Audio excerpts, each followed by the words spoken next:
The wind screamed that night, hurling icy rain against the windows of the 7th Street Police Precinct.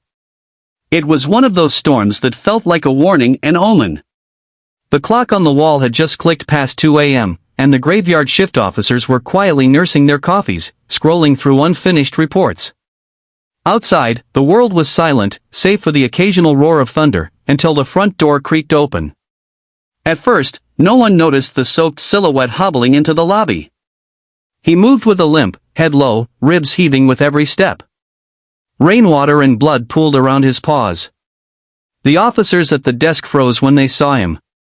A German shepherd. Dirty. Bleeding. Eyes dull but determined.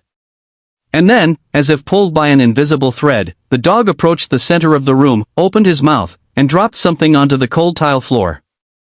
A faded scrap of cloth, wrapped around a metal object. Someone stepped forward and slowly unwrapped the bundle.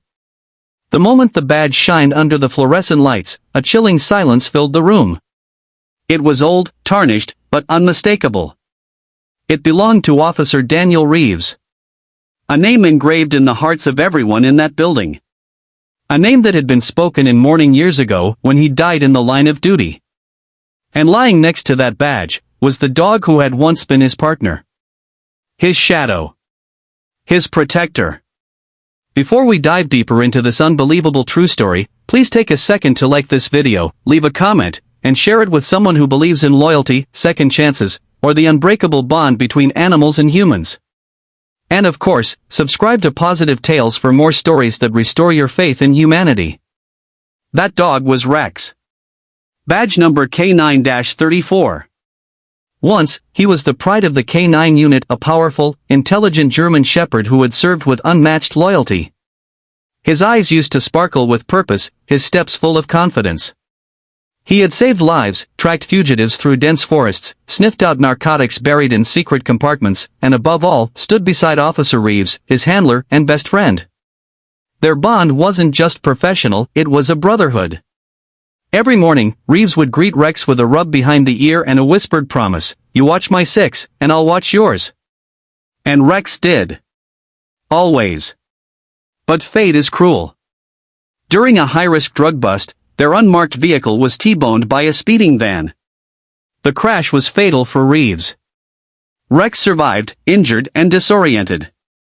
He waited for his partner's command that never came. And when the sirens wailed and unfamiliar hands pulled him from the wreckage, something in Rex broke. The department mourned the loss of a good officer. But in the wake of budget cuts, bureaucracy, and chaos, Rex became an orphan of the system. With no family to claim him and no officer able to adopt him, he was transferred to a contracted kennel for retired service animals. It was supposed to be a place of rest, a haven for heroes. But it was anything but. Overcrowded, underfunded, and poorly managed, the kennel was a prison in disguise. Rex spent his days in a cold, concrete cage, his vest replaced with a number tag. No one called him by name. No one looked into his eyes. He had become forgotten. But not by everyone. Mia, a quiet janitor who worked the night shift at the facility, noticed something different in him. She wasn't a dog trainer or a cop. Just a woman with a quiet soul and a wounded heart of her own. She had lost her son in a deployment overseas. And somehow, in Rex's eyes, she saw that same pain, the loss of a brother in arms. Every night, after the staff left, she would sit by Rex's cage and talk to him. Softly. Sometimes singing, sometimes just crying. She began to sneak him bits of real food. Chicken. Pieces of apple. She even stitched together a small pillow for him using an old scarf.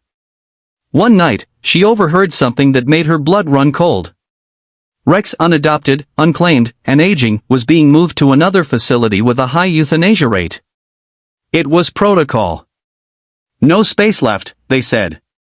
Mia couldn't let that happen. That night, in the cover of darkness, she made a choice that would change everything. She opened his cage, knelt beside him, and whispered, "You've got one mission left, soldier. Go home." She wrapped her old scarf around his bleeding paw, placed Reeves' badge, something she had held onto after visiting the crash site years ago, into his mouth, and opened the back door. And Rex ran. For 4 days, he traveled across highways, dodged traffic, scavenged for food, and limped through rain and sleet. Guided not by GPS, but by memory. He followed the scent of past patrol routes. He slept near police stations.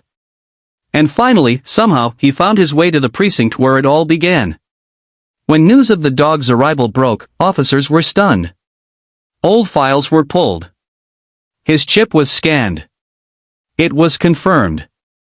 This wasn't just a stray. This was Rex.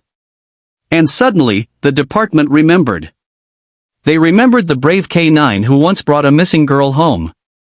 The one who leapt in front of a bullet for a fellow officer. The one who now lay bleeding, having returned to the only place he ever called home. And that's when Officer Jordan Reyes stepped forward. Reyes had just completed his 6th month in uniform. He was young, eager, but struggling with confidence and grief. His father, also an officer, had died in the line of duty years ago. That same sense of loss had drawn him to policing, but it also haunted him. He didn't feel ready. He didn't feel enough. But when he saw Rex bruised, scarred, but still standing, something shifted. Reyes offered to take Rex home. At first, just for a few nights. But those nights became weeks. And those weeks became something more. Reyes nursed Rex back to health. He bathed him, fed him, spoke to him like an old friend. Rex, though slow to trust, began to respond. He'd rest his head on Reyes' lap. Follow him room to room. Sit patiently by the door until Reyes returned from patrol. Together, they healed. Soon, Reyes began taking Rex to schools for community outreach programs. Kids flocked to the old dog, sitting cross-legged on the floor as Reyes told his story. Veterans attended meetups just to pet Rex's graying head. Parents wept. Reporters shared his journey across the nation. Rex became more than a mascot, he became a message. That loyalty never fades. That even the forgotten deserve to be remembered. That love can guide you home, even when your body is broken. In his final year, Rex was awarded the Medal of Courage by the City Council. But the real reward? The countless lives he touched simply by existing. By surviving. By choosing not to give up. When Rex passed, peacefully in his sleep, wrapped in the same old scarf Mia gave him, the entire precinct attended his ceremony. Reyes, with tears in his eyes, whispered, "You watched my 6th, brother. Just like you always did." If this story touched your heart even in the slightest, please take a moment to like this video, share it with someone who needs hope today, and subscribe to Pawsitive Tales. These stories are more than content, they're reminders of the good in this world. And before you go, tell us in the comments, what does loyalty mean to you? We read every single message.